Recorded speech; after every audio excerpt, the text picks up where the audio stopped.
Welcome dear students. നമുക്ക് ഇന്ന് differential thermal analysis ആണ് പഠിക്കേണ്ടത്. നമ്മൾ കഴിഞ്ഞ ദിവസം ഈ തെർമൽ മെത്തേഡ്സ് ഓഫ് അനാലിസിസിൽ തെർമോഗ്രാവമെട്രിക് അനാലിസിസിനെ പറ്റി പഠിച്ചിരുന്നു അല്ലേ?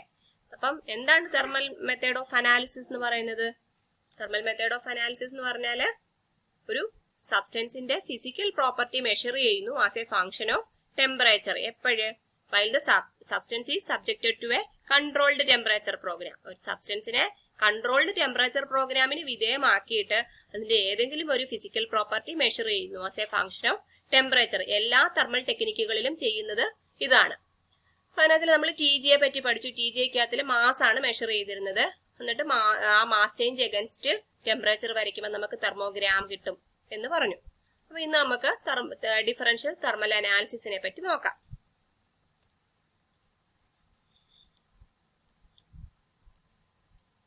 Differential thermal analysis DTA.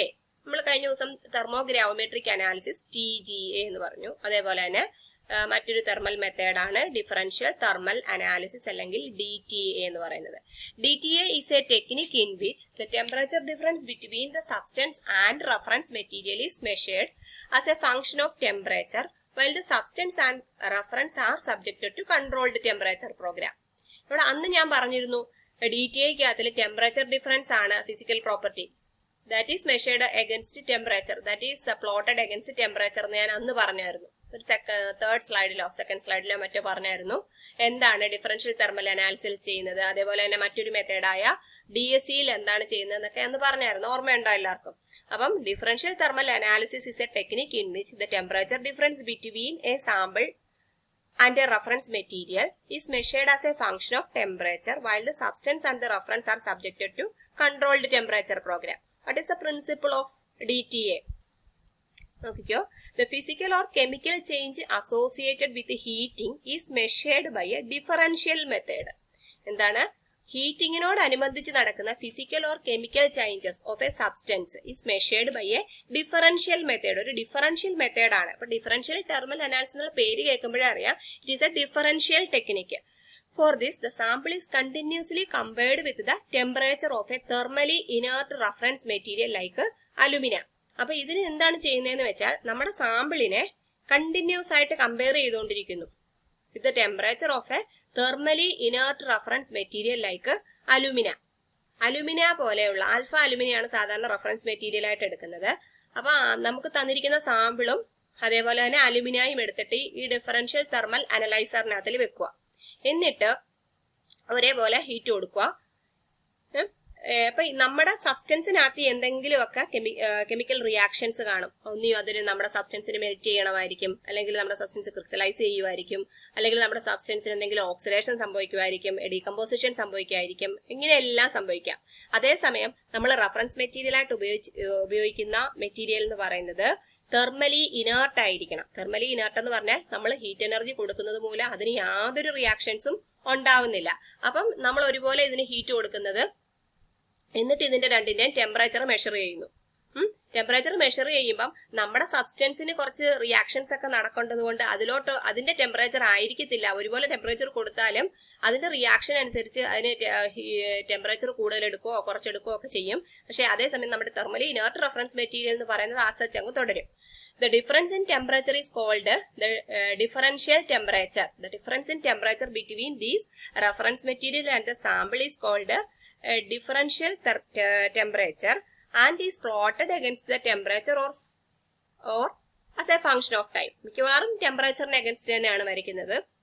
അപ്പൊ എന്താണ് ഇവിടെ സംഭവിക്കുന്നത്? Difference in temperature of the sample and the reference is called the differential temperature and is plotted against the temperature മതി. Okay, then physical changes usually result in endothermic process. സാധാരണയായിട്ട് നമ്മുടെ സബ്സ്റ്റൻസിൽ ഒരു physical change ആണ് നടക്കുന്നതെങ്കിൽ അതൊരു endothermic process ആയിരിക്കും സാധാരണയായിട്ട്. അതേപോലെ തന്നെ chemical reactions having oxidative nature, ഏതെങ്കിലും ഓക്സിഡേറ്റീവ് നേച്ചർ ഉള്ള, അതായത് ഓക്സിഡേഷൻ പോലുള്ള റിയാക്ഷൻസ് ഒക്കെ ആണെങ്കിൽ സാധാരണയായിട്ട് എക്സോതെർമിക് പീക്ക് ആയിരിക്കും കാണിക്കുന്നത്.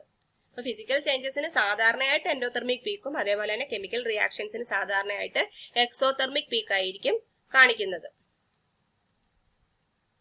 ഫിസിക്കൽ ചേഞ്ചിന് എല്ലാത്തിനും എൻഡോതെർമിക് ആണെന്നൊന്നും പറയാൻ പറ്റത്തില്ല, എങ്കിലും usually Physical changes result in endothermic peaks.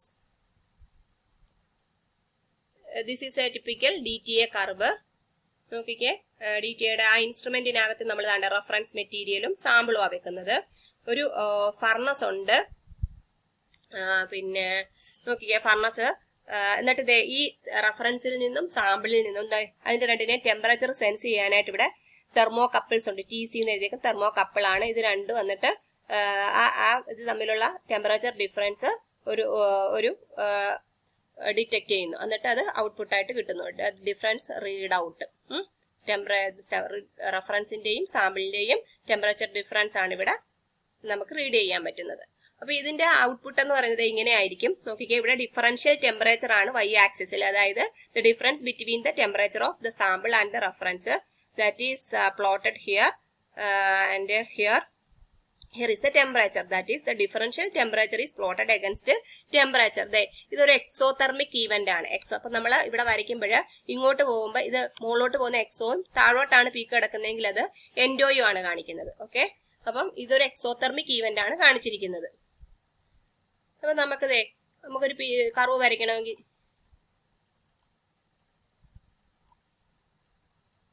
ഇങ്ങനെ വരയ്ക്കാം. എക്സ് ആക്സിസും വൈ ആക്സിസും മുകളിലോട്ട് പോകുമ്പം എക്സോ,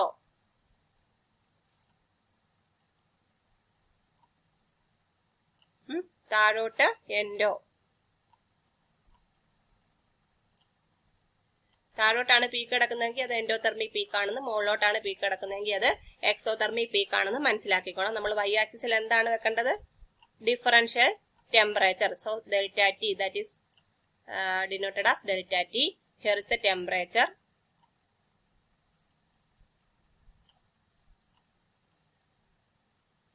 ടെമ്പറേച്ചർ എഴുതുന്നുള്ള. നമുക്ക് നോക്കിക്കേ, നമുക്ക് പ്ലോട്ട് എങ്ങനെ വരയ്ക്കാൻ? ഇങ്ങനെ വന്ന് ഇവിടെ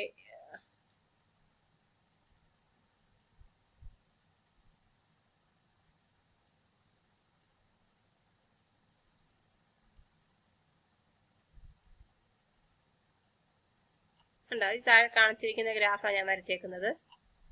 ഇവിടെ സ്ട്രെയിറ്റ് ആയിട്ട് തന്നെ പോകണം കേട്ടോ. ഓക്കെ, അപ്പൊ നോക്കിക്കേ, ഇപ്പൊ ഇതൊരു എക്സോതെർമിക് പീക്കാണ്, ഇതൊരു എൻഡോതെർമിക് പീക്കാണ്, ഇത് വീണ്ടും ഒരു എക്സോതെർമിക് പീക്കാണ്. ഇതൊരു ഡീകമ്പോസിഷൻ ആണ് കാണിക്കുന്നത്. കോൺസ്റ്റന്റ് ആയിട്ട് പോകുന്നില്ല, ഇത് കുറഞ്ഞിഞ്ഞു വന്നു. ഡീകമ്പോസിഷൻ ആണ് കാണിക്കുന്നത്. ടെമ്പറേച്ചർ കൂടുന്നതിനനുസരിച്ച് സാമ്പിളിന്റെ ഡീകമ്പോസിഷൻ ആണ് കാണിച്ചിരിക്കുന്നത്. ഇനി ഇവിടെ നമുക്ക് ഇനി നോക്കിക്കേ, ഇതെന്ന് പറയുന്നത് ഒരു പോളിമെറിക് മെറ്റീരിയലിന്റെ DTA കർവായി കാണിച്ചിരിക്കുന്നത്. ഇത് തന്നെ ഇങ്ങോട്ട് ഞാൻ വരച്ചേക്കുന്നു. നോക്കിക്കേ, ഇത് ഫസ്റ്റ് ഒരു ബേസ് ലൈൻ ഷിഫ്റ്റ് എന്നാ ഇതിനെ പറയുന്നത്. പീക്കായിട്ട് പറയാനില്ല, പക്ഷെ ഒരു ഷിഫ്റ്റ് ഉണ്ട്, ബേസ് ലൈൻ ഷിഫ്റ്റ്. ഇതുണ്ട് base line shift. Base line ഷിഫ്റ്റിന് ഇതിനെ പറയുന്ന പേര് ഗ്ലാസ് ട്രാൻസിഷൻ. പോളിമെറിക് സബ്സ്റ്റൻസിലുള്ള ഒരു ട്രാൻസിഷൻ ആണ് ഗ്ലാസ് ട്രാൻസിഷൻ എന്ന് പറഞ്ഞാൽ. ഗ്ലാസ് ട്രാൻസിഷൻ ടെമ്പറേച്ചർ എന്ന് പറഞ്ഞാൽ ആ പോളിമെറിക് മെറ്റീരിയൽ ഗ്ലാസിൽ നിന്ന് റബ്ബറി സ്റ്റേറ്റിലോട്ട് മാറുന്ന ടെമ്പറേച്ചർ ആണ് ഗ്ലാസ് ട്രാൻസിഷൻ ടെമ്പറേച്ചർ എന്ന് പറയുന്നത്. അപ്പൊ അതാണ് ഈ ഒരു ബേസ് ലൈൻ ഷിഫ്റ്റിൽ മനസ്സിലാവുന്നത്. എന്നിട്ട് നോക്കിക്കേ, അടുത്ത ഒരു peak exothermic peak. Exothermic peak എന്ന് പറയുന്നത് that denotes the crystallization of the material. Exothermic process. Crystallisation എന്ന് പറയുമ്പം that is an exothermic process. എന്തുകൊണ്ടാ? നമുക്ക് ഇതിന് ഹീറ്റ് എനർജി പുറത്തോട്ട് തള്ളുകയാണ് ക്രിസ്റ്റലൈസ് ചെയ്യുമ്പോൾ. നിങ്ങൾക്ക് ഓർക്കാൻ എളുപ്പത്തിന് നമുക്ക് വാട്ടർ ഐസ് ആകുന്നതെന്ന് ഓർത്ത് നോക്കിയാല് എന്താണ് ചെയ്യുന്നത്? വാട്ടറിനെ തണുപ്പിക്കുമ്പോഴാണ്, അതായത് ടെമ്പറേച്ചർ അതിന് വേണ്ട, അതിന്റെ ടെമ്പറേച്ചർ പുറത്തോട്ട് വിട്ട് കഴിയുമ്പോഴാണ് എക്സോതെർമിക് റിയാക്ഷൻ ആണ്.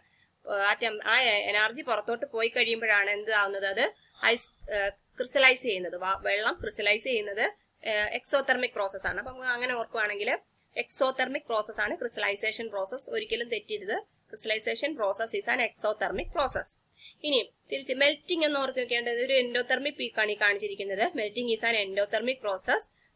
അത് ഓർക്കാം നമുക്ക് വെള്ളത്തിന്റെ കേസ് തന്നെ വെച്ചിട്ട്. ഐസ് മെൽറ്റ് ആവണമെങ്കിൽ ടെമ്പറേച്ചർ എന്താണ്? ടെമ്പറേച്ചർ വേണം. ടെമ്പറേച്ചർ പുറത്തുനിന്നുള്ള ഹീറ്റിനെ അബ്സോർബ് ചെയ്തിട്ടാണ് അത് വെള്ളമായിട്ട് മാറുന്നത്. ഐസ് വെള്ളമായിട്ട് മാറണമെങ്കിൽ അത് ടെമ്പറേച്ചറിനെ അബ്സോർബ് ചെയ്യുന്നു, അല്ലെ എനർജി അബ്സോർബ് ചെയ്യുന്നു. That is an endothermic process. അപ്പൊ crystallization is an exothermic process. അതേപോലെ തന്നെ melting is an endothermic process. ഒരിക്കലും നിങ്ങൾക്ക് തിരിഞ്ഞു പോകരുത്. ക്രിസ്റ്റലൈസേഷനും മെൽറ്റിങ്ങും അത് വെള്ളത്തിന്റെ ഐസിന്റെയും കാര്യം വെച്ചാൽ ഓർത്താൽ മതി. പിന്നെ ഇങ്ങോട്ട് നോക്കിക്കേ, this is A chemical reaction, oxidation. Oxidation വരുമ്പോഴത്തേക്കും എപ്പോഴും മുമ്പേ ഞാൻ പറഞ്ഞില്ലേ, ഓക്സിഡേറ്റീവ് നേച്ചർ ഉള്ള റിയാക്ഷൻസ് എല്ലാം എക്സോതെർമിക് ആയിരിക്കും എപ്പോഴും.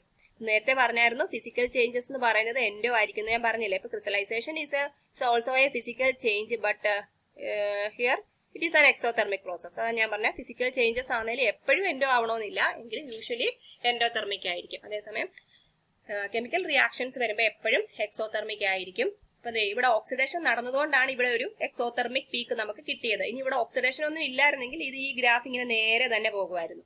പിന്നെ ഇവിടെ പിന്നെ ടെമ്പറേച്ചർ കൂടുന്നതനുസരിച്ച് എന്ത് സംഭവിച്ചേക്കുന്നു, സബ്സ്റ്റൻസിന് ഡീകമ്പോസിഷൻ നടന്നു. ഇത്രയേ ഉള്ളൂ. അപ്പൊ ഇതാണ് DTA കർവ്. ഇനിയും ഇത് instrumentation of differential thermal analyser. Differential thermal അനലൈസറിന്റെ ആ ഇൻസ്ട്രുമെന്റ് ആണ്. അനലൈസർ എന്ന് പറയുന്ന ആ ഇൻസ്ട്രുമെന്റിന്റെ പല ഭാഗങ്ങളാണ് ഈ കാണിച്ചിരിക്കുന്നത്.